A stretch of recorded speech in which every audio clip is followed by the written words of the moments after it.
Para jamaah, Bapak Ibu yang dirahmati oleh Allah, alhamdulillah pada kesempatan malam ini kita bisa berkumpul. Ini pertama kali kita menempati Masjid Nurul Iman. Saya ucapkan banyak terima kasih ke Ustadz Sugeng. Ya, jangan lupa bagi yang minat STMJ, ini produknya Ustadz Sugeng ya. Nggak usah kemana-mana ya. Di sini malah penuh berkah ya.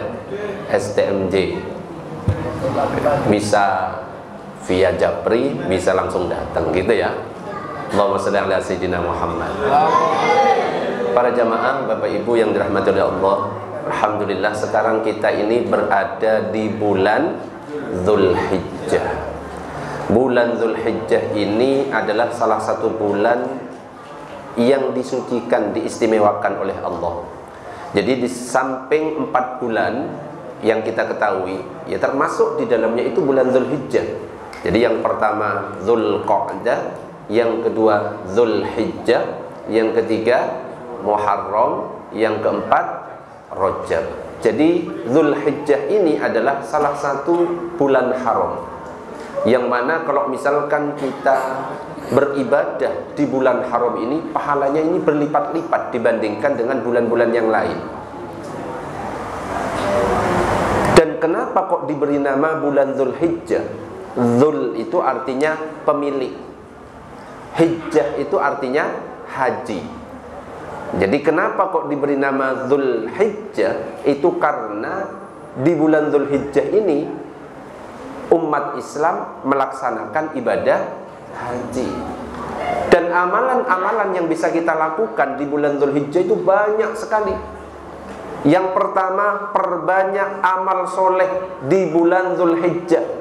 Sebagaimana dalam hadis yang diriwayatkan oleh Imam Ahmad dan Imam Bukhari dikatakan, "Ma min ayyamin", tidak ada dari suatu hari, al-amalus salihu fiha, amal soleh di dalamnya itu ahabbu ilallah min hadhil ayyam, lebih dicintai oleh Allah dari hari-hari ini, yakni ayyamal ashar, yaitu 10 hari bulan Dzulhijjah, 10 hari di bulan Dzulhijjah. Maka kita dianjurkan untuk memperbanyak amal soleh mulai dari tanggal 1 sampai tanggal 10.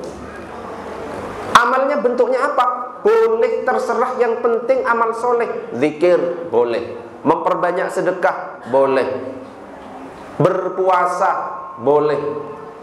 Bahkan kalau dianjurkan, yang dianjurkan di bulan Dzulhijjah itu dari tanggal 1 sampai tanggal 9 dianjurkan berpuasa. Ustadz, kalau 1 sampai 9 terlalu berat, apakah ada diskon? Ada. Boleh diambil 2 hari saja, tanggal 8 dan tanggal 9. Tanggal 8 ini namanya puasa tarwiyah, tanggal 9 namanya puasa Arafah.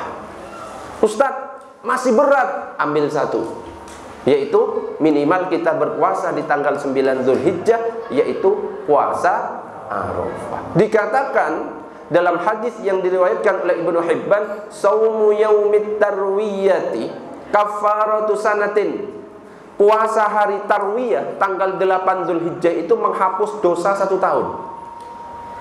Sedangkan puasa Arafah, wa shaumu yaumi arafatah kafaratu sanatain, bisa menghapus dosa 2 tahun. Ya, jadi kalau misalkan kita berpuasa tanggal 8 dan 9, berarti totalnya dosa kita yang dihapus berapa tahun? 3 tahun. Tanggal 8 Dzulhijjah puasa tarwiyah menghapus berapa tahun? 1 tahun. Kalau puasa Arafah tanggal 9 menghapus 2 tahun. Kalau kita kerjakan tarwiyah dan Arafah totalnya berapa? 3 tahun. Coba bersama-sama, mungkin ada yang berpuasa Dzulhijjah, niatnya bagaimana? Kita bersama-sama diikuti. Nawaitu shauma syahri Dzulhijjah sunnatan lillahi ta'ala. Saya niat puasa sunnah bulan Dzulhijjah, karena Allah Ta'ala. Itu bagi yang ingin berpuasa tanggal 1, 2, 3, 4, 5, 6, 7. Nyampe di 8 berubah niatnya menjadi puasa tarwiyah. Bersama-sama, nawaitu sauma tarwiyatah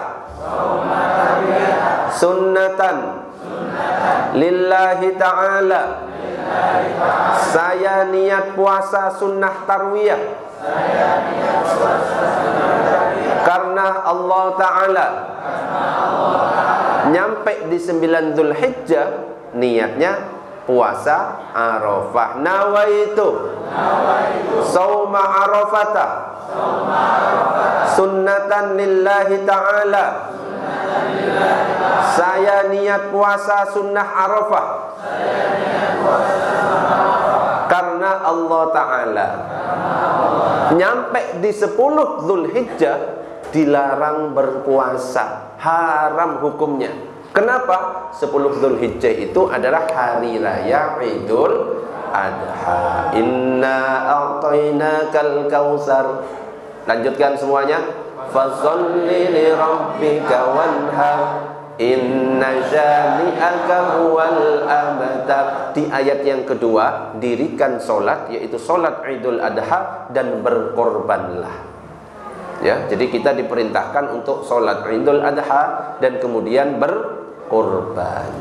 Dan berkorban itu hukumnya wajib bagi baginda Nabi Muhammad SAW, tetapi bagi kita hukumnya sunnah muakkadah. Nah, sekarang yang lagi rame, Ustadz, Idul Adhanya sekarang beda. Betul? Ada yang hari Kamis, ada yang hari Rabu.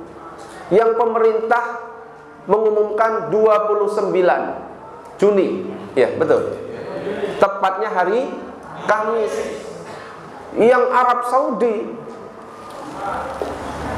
hari Rabu, tanggal 28 Juni. Apakah wajib bagi orang yang ada di Indonesia mengikuti pemerintah Arab Saudi?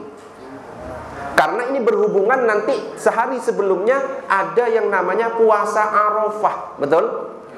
Otomatis kalau kita hari rayanya, ini harus pelan-pelan dan benar-benar dicermati biar nanti tidak terpengaruh oleh kelompok-kelompok yang aneh-aneh. Otomatis kalau kita hari raya Idul Adhanya hari Kamis, berarti puasa Arafahnya hari Rabu. Sampai di sini jelas? Otomatis yang Arab Saudi hari raya Idul Adhanya hari Rabu, berarti Arafahnya Selasa. Banyak yang keluar-keluar, kita ini puasa Arafah harus manut Arab Saudi karena berhubungan dengan wukuf di Arafah. Apakah benar seperti ini? Ternyata apa? Kalau kita lihat di dalam Al-Quran tentang Arafah, Arafah ini memiliki dua makna. Makna pertama, Arafah ini tempat wukuf. Yang kedua, puasa. Sampai di sini jelas? Nah, yang tempat wukuf ini disebutkan di dalam surat Al-Baqarah ayat 198. Minta tolong dibacakan. Sing enak suaranya kan Gus Enji. Ini Gus Enji.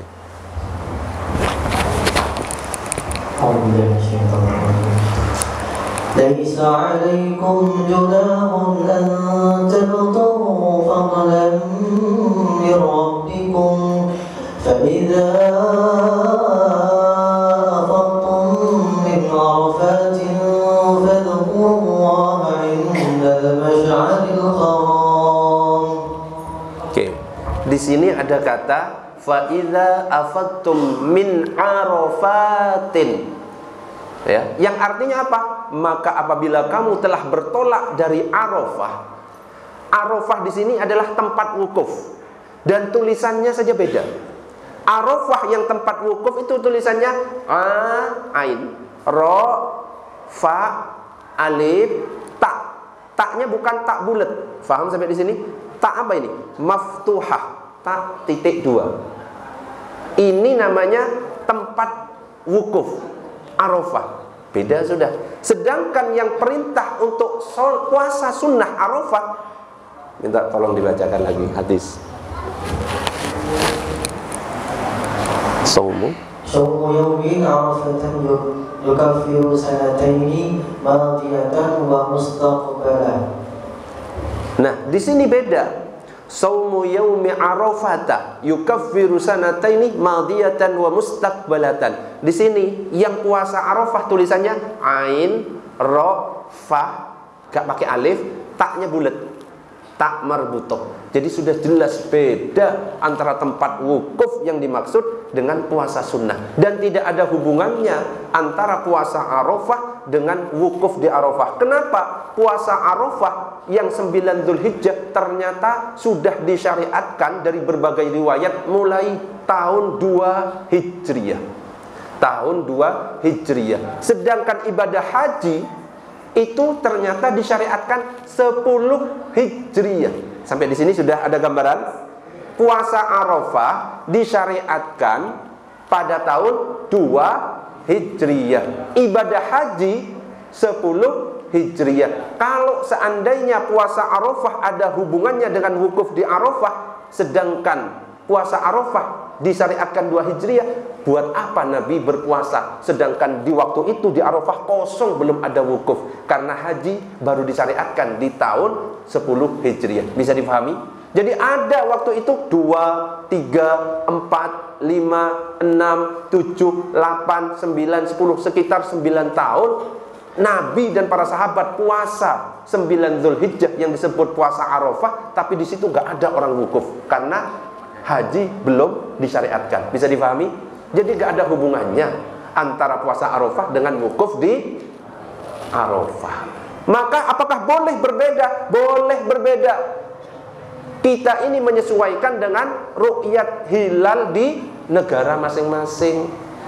Ya, bukan berarti sana ini tempatnya umat Islam. Orang yang wukuf gak ada hubungannya orang wukuf sama orang puasa Arafah. Karena kita puasa itu namanya puasa saumu yaumi Arafah, bukan saumu yaumil wukuf, bukan. Puasa hari Arafah. Dan itu sudah ada sebelumnya, sebelum Nabi wukuf di Arafah. Sampai di sini bisa difahami? Dan beda artinya. Arafah yang tadi Arafat tulisannya seperti itu tempat wukuf. Sedangkan Arafah yang saya sebutkan tadi adalah puasa yang memang dianjurkan sebelum Nabi itu berhaji. Allahumma shalli ala sayyidina Muhammad.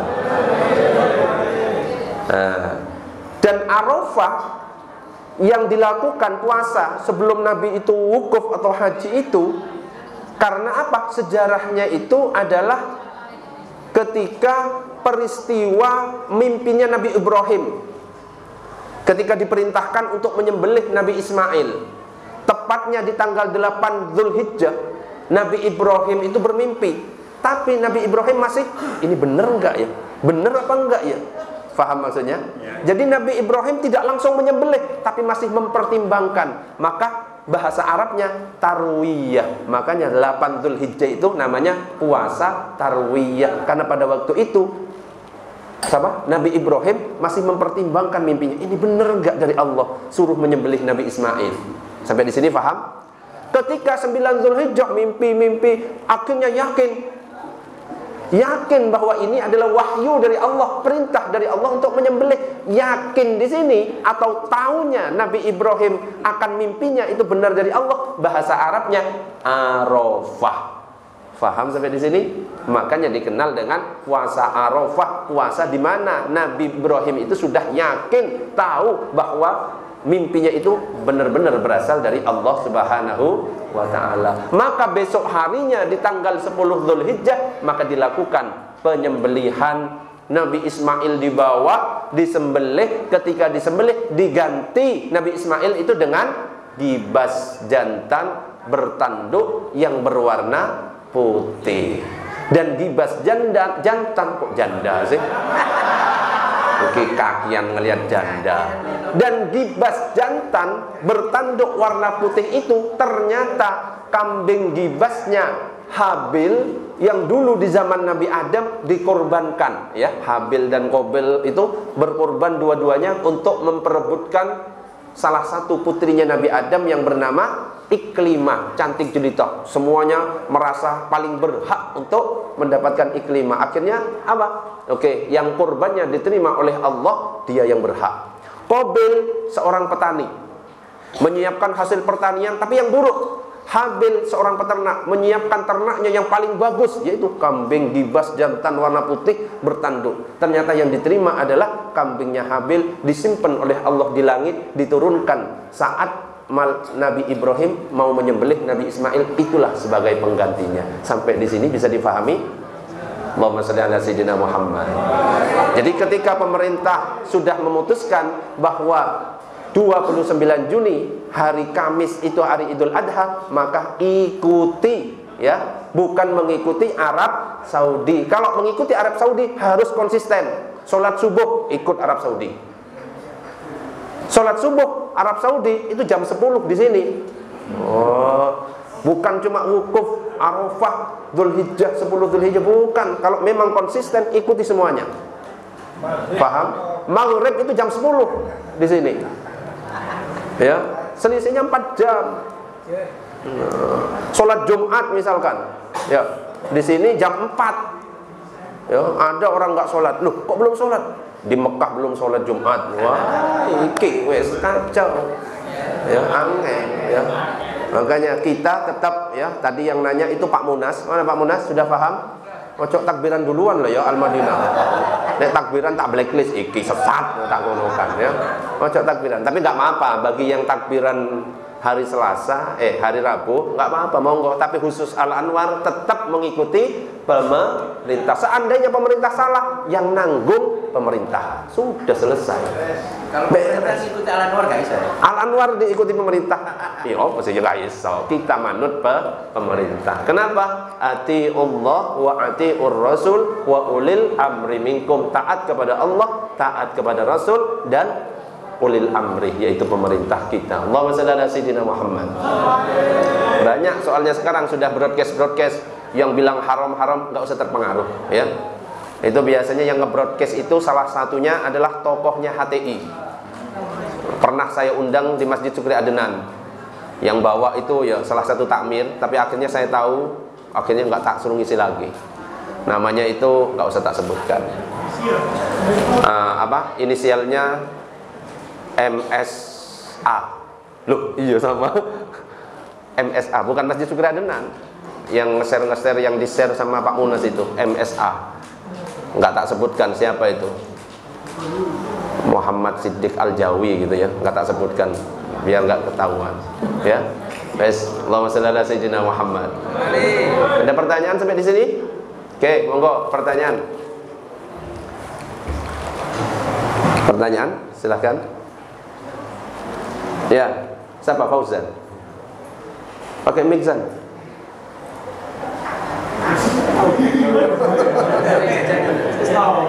Kamu makan apa mau tanya? Aizan. Salam.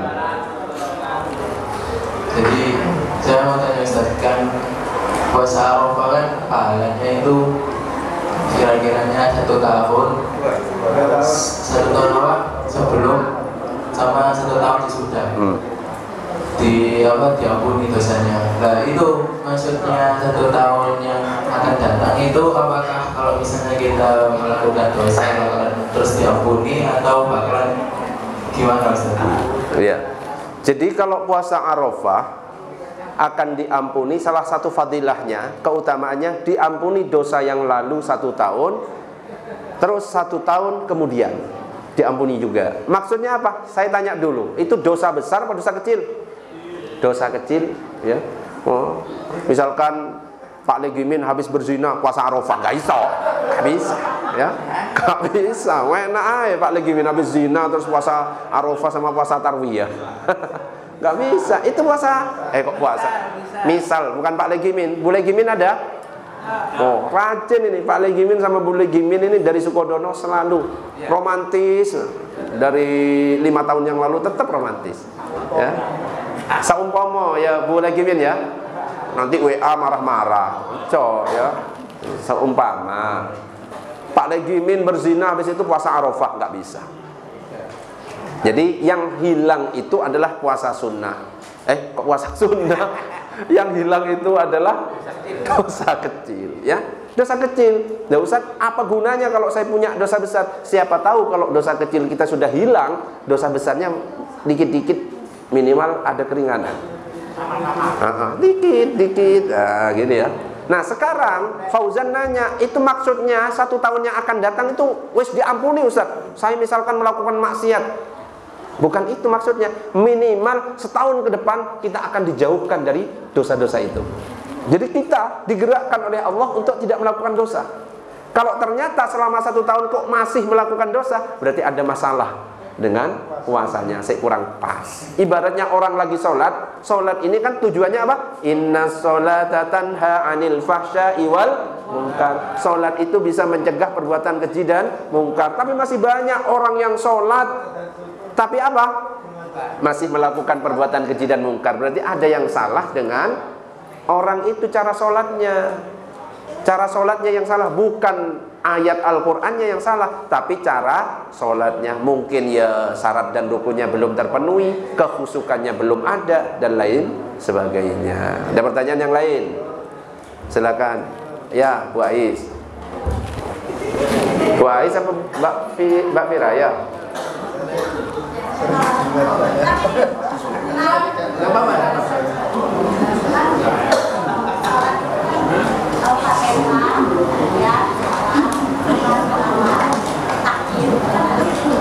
Didengarkan.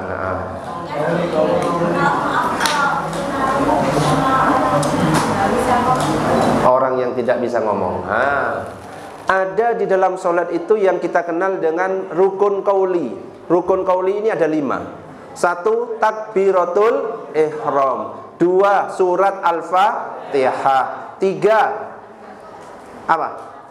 Tasyahud, ya, bacaan tasyahud. Yang keempat, sholawat. Yang kelima, ucapan salam yang ke kanan. 5 ini rukun qauli, wajib minimal didengar oleh telinga kita. Nah, sekarang pertanyaan, ada orang bisu, gak bisa ngomong. La yukallifullahu nafsan illa usaha. Sesuai dengan kemampuannya. Meskipun mangap-mangap seperti ini, tetap sah. Tetapi kalau orang itu sudah normal, memang sengaja mangap-mangap, gak mengeluarkan suara sehingga tidak terdengar oleh telinga, itu yang tidak sah. Jelas Mbak Fira? Ada pertanyaan yang lain? Silahkan. Sebelum lanjut sholawatan, monggo. Ya, Pak Supri, Abah Supri. Pak Supri benar ya? Pak kelihatan ya. Monggo Pak Supri.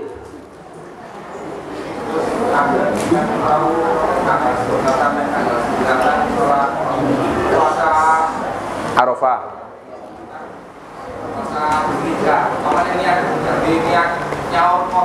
Oh, ya bagus. Ustadz, bagaimana kalau misalkan puasa Arafah 9 Zulhijjah itu sekaligus saya ngodok? Ya, saya punya utang. Ini untuk ibu-ibu yang punya utang, ya. Salah satu caranya biar mendapatkan pahala double, cukup saat 9 Zulhijjah, 8 Zulhijjah, atau 7, 5, 4, 3, 2, 1, ya, puasa sunnah. Saat puasa sunnah cukup niatnya qadha puasa Ramadan.